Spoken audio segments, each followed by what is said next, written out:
have within their right to say, you know what, they didn't follow the submission guidelines. We are going to reject this. It could have been the greatest piece ever, could have changed the world.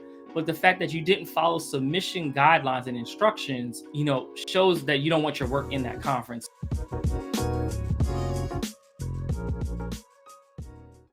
Let me tell you about one of the highest return on investment activities you can do as a doctoral student.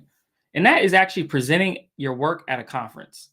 In a single weekend or even a day, you can submit your work to get feedback on your work.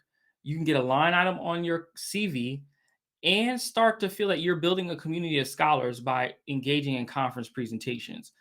But I know for many of you, you might be thinking, well, shoot, I don't have time for all that. I barely have time to write my dissertation as it is. And so I want you to start thinking more strategically about conferences as a route to get you quicker feedback and also to give you some structure to then start to write and implement with your dissertation. And so on this episode from ABD to PhD show, I'm going to show you and give you some tips on if you're preparing your work to submit to conferences, some strategies on how to be successful. And then on the last strategy in particular about what you should do with every conference presentation that you give. And for you just tuning in, my name is Dr. Ramon Goings. I'm founder of Done Dissertation, and our sole goal is to help you as a doctoral student write and defend your dissertation in record time. We provide a premium product and service to help support doctoral students to get to the finish line. So if you need the support, you need an infrastructure in order to get help to finish your dissertation, what I would want you to do is go to www.velocitydissertation.com, or you can scan a QR code that is here on your screen to learn more about what we do and how we can help you get to the finish line. So let's talk about all things conferences. I love conferences, but I love them for particular reasons because I've learned a strategy on how to be successful getting my work into them, and then also what to do once I have presented my work at a conference. And so let's go to the board real quick and let's talk about some conference success tips. And so tip number one that I want you to consider and do is that anytime you're applying for a conference, you want to follow submission instructions. Again, follow submission instructions. I know it can seem so simple, but you'd be surprised about how many folks do not follow the submission instructions. And so I'm going to give you an example. Let's say the conference for their papers, they're requiring you to submit a document that is 500 words. Let's just say it's an abstract. They want 500-word abstract.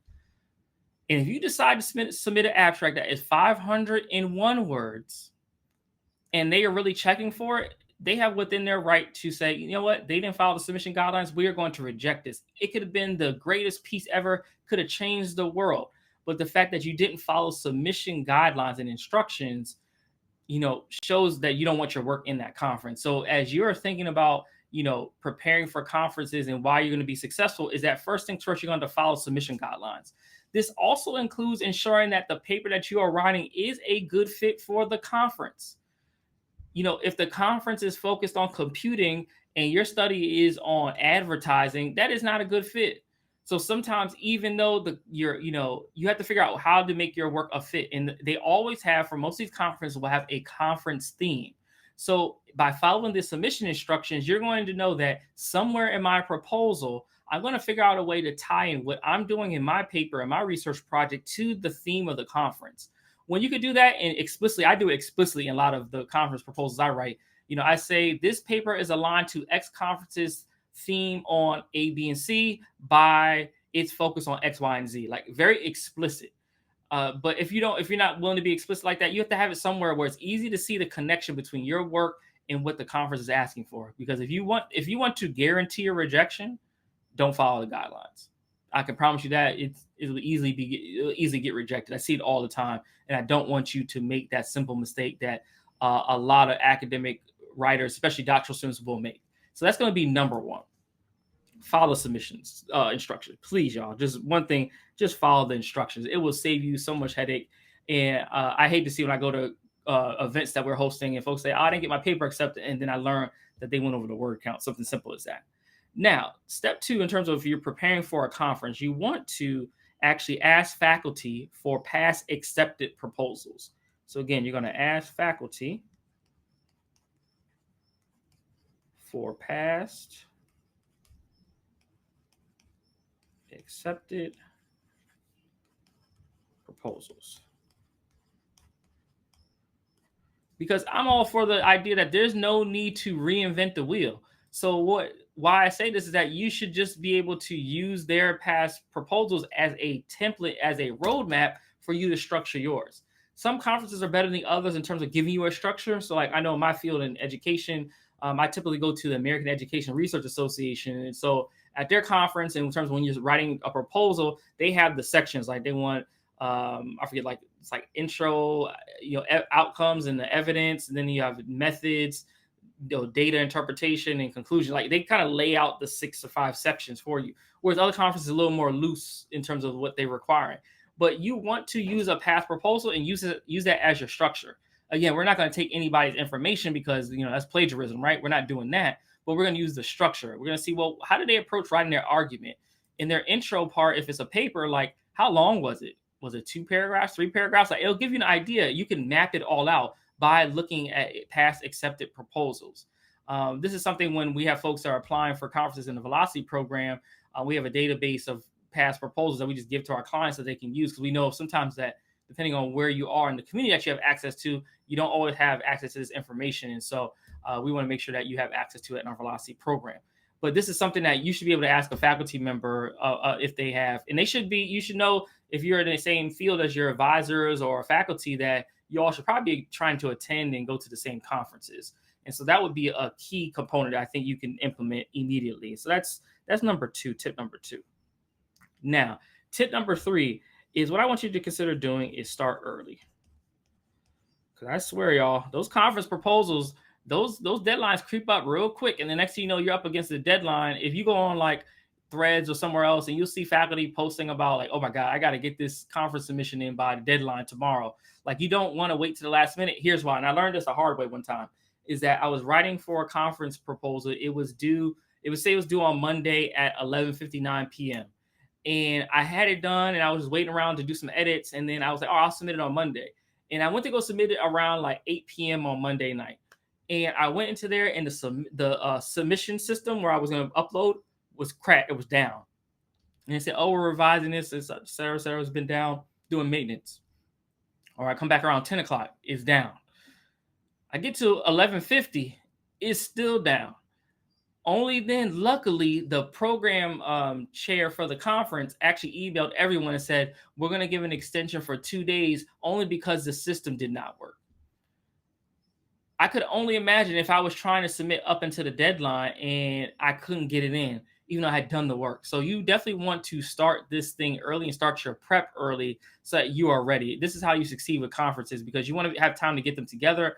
And this is especially important if you're collaborating with anyone, especially faculty members, because you never know, like your faculty you might be collaborating with may have 3 other proposals they're working on. So they're trying to balance a lot. And so you want to keep this in mind as you're thinking through preparing your conference proposals. And again, if you follow initially these 3, follow submission instructions, ask faculty for past proposals, and start early, you will be off to success with your proposal. But I want to give you another tip, and I'm going to put this in a different color because this one is really important, but it's different because it's around what you should do once you have actually presented your work at the conference. And so tip number 4 is that anytime you present at an academic conference, you are going to convert your conference proposal over into either a publication to a journal or a book chapter, or it needs to be some aspect of your dissertation, either your proposal or final dissertation somewhere, because we want this work to be moving you forward. And again, you want to convert your conference proposal into a publication or chapter. This is a habit to get into now, especially if you're looking to go into faculty potentially after you finish your doctorate, because one of the things I found in my career that I've been very successful at is when I go to present at a conference, best believe I'm not just going to present to talk about my work, because there's a lot of people in academia who talk about their work, but they don't produce anything. And so I don't want you to be part of that group. And so what I do is when I go to a conference, I present my work, and then that work turns into a publication in some form. Typically, by the time I get to the conference, I either get the feedback quickly, I get the feedback, I apply what feedback I hear at the conference, then I submit it for publication. Or sometimes, depending on how far out the conference is from when I actually submit the proposal, I may have that paper already under review with the journal or in a book chapter or something like that. You have to really think about this strategically um, to move things forward. But a lot of us, what we'll do is we'll go to a conference and then we'll present our work at the conference, and then that's it. But you can imagine, right? If you put a document together for the proposal, maybe they require you to write a full paper that's maybe 20 pages. That's equivalent of a dissertation chapter, or if you're in a case where you're trying to write it for publication, that's the journal article, right? That you could submit. And then what I hate more than anything is that then you go to present your work. Maybe you created a PowerPoint. So you created the whole structure of everything. Why not find a venue for it to submit your work for publication? Or at least have it fit somewhere in your dissertation. This is why being focused and like where your conferences are centered around your research agenda really does help as a doctoral student, especially so you're not doing work that's so far from your dissertation that you couldn't, leverage it for your dissertation. Again, we want to be mindful of like using this conference time to propel our work forward with our dissertation and or publication. And these are the things that we help our clients in the Velocity program strategize with, because we know sometimes you just need an infrastructure and a system and a strategy. And this is what we do in our Velocity coaching program. We help you write your dissertation in record time, but also prepare you for life after, whether that's getting conference proposals out so that you can go into faculty positions, whether that's getting your conference proposals out to write them for publication. We have the infrastructure to help you get to where you need to go. And this is just one of the routes you can do so by leveraging your conference proposals. But if you find that, hey, I'm still struggling with getting my dissertation written, I don't have the infrastructure, I don't have the community of like-minded scholars, and I'm still trying to navigate and find my way, then what I would want you to do and invite you to do is go to www.velocitydissertation.com to learn more about our program and how we can help get you to the finish line. And you can scan the QR code that's here on your screen as well if you'd like to get to it that way. But again, we want to see you succeed, and we want you all to get everything that you can out of this doctoral journey, which includes going to conferences. And then one of the bonuses of the conferences, especially if you're going out of your territory, your country, you can travel the world with these conferences. So like that's even a bonus, like a little side vacation. I get my work reviewed. I get some insights that I can leverage to write my dissertation chapter or even write a publication.